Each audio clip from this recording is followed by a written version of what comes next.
Hi all, నేను doctor Shirisha, consultant gynaecologist, Bhaskara super speciality hospital, Nizamabad. ఈరోజు మనం మిస్క్యారేజెస్ అవ్వడానికి రీజన్స్ ఏంటో డిస్కస్ చేద్దామండి. ఫస్ట్ అండ్ ఫార్మోస్ట్ అండి, క్రోమోజోమల్ అబ్నార్మాలిటీస్ అంటే జీను పరంగా ఏమైనా లోపాలు ఉంటే మిస్క్యారేజెస్ అయ్యే ఛాన్స్ ఉంటుందండి. మేనరికం పెళ్ళిళ్ళల్లో జీను లోపాలు చాలా ఉంటాయి.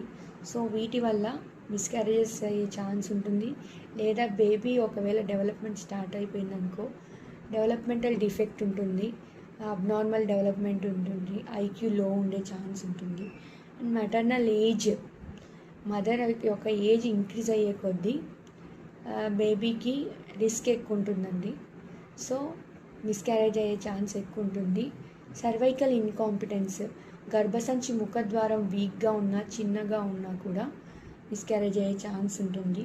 అండ్ నెక్స్ట్, గర్భసంచికి ఏమైనా అబ్నార్మాలిటీస్ అంటే గర్భసంచి రెండుగా ఉండడం, లేదు అంటే చిన్నగా ఉండడము, సరిగా డెవలప్మెంట్ ఉండకపోవడము, గర్భసంచి లోపల ఫైబ్రాయిడ్ గడ్డలు ఉన్నా, గర్భసంచి లోపల ఏమైనా అతుకులు ఉన్నా కూడా మిస్క్యారేజ్ అయ్యే ఛాన్స్ ఉంటుంది. అండ్ మెడికల్గా చూసుకుంటే మనము అన్కంట్రోల్డ్గా థైరాయిడ్ ఉండడం వల్ల హైపర్ అండ్ హైపోథైరాయిడిజము అండ్ అన్కంట్రోల్డ్గా షుగర్స్, డయాబెటీస్ ఉన్నా కూడా మిస్క్యారేజ్ అయ్యే ఛాన్స్ ఉంటుంది. అండ్ హార్మోనల్గా ఏమైనా డిస్టర్బెన్స్ ఉన్నా, ఇమ్యూనలాజికల్గా APLA syndrome, bleeding and clotting disorders అట్లా ఏమున్నా కూడా మిస్క్యారేజ్ అయ్యే ఛాన్స్ ఉంటుంది. And next, contraindicated drugs ఉంటాయి.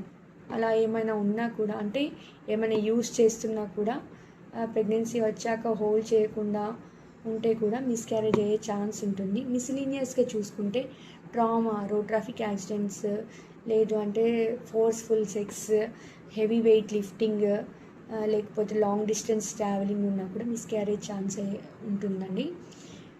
సో ఇవన్నీ ప్రివెంట్ చేయాలి అనుకుంటే ప్రెగ్నెన్సీ ప్లాన్ చేసే ముందు ఆబ్స్టిషియన్ని అప్రోచ్ అయ్యి వాళ్ళ గైడెన్స్ తీసుకొని అన్ని మెడికల్ టెస్టులు తీసుకుంటే, ఏమైనా ప్రాబ్లం ఉన్నా, ఏమైనా డ్రగ్స్ కాంట్రా ఇండికేటెడ్ ఉన్నా చేంజ్ చేసుకుంటే ఇవన్నీ ప్రివెంట్ చేసే ఛాన్స్ ఉంటుందండి. So before planning for pregnancy ఒక్కసారి ఆబ్స్టిషియన్ని అప్రోచ్ అయ్యి వాళ్ళ గైడెన్స్ తీసుకోండి. Thank you all.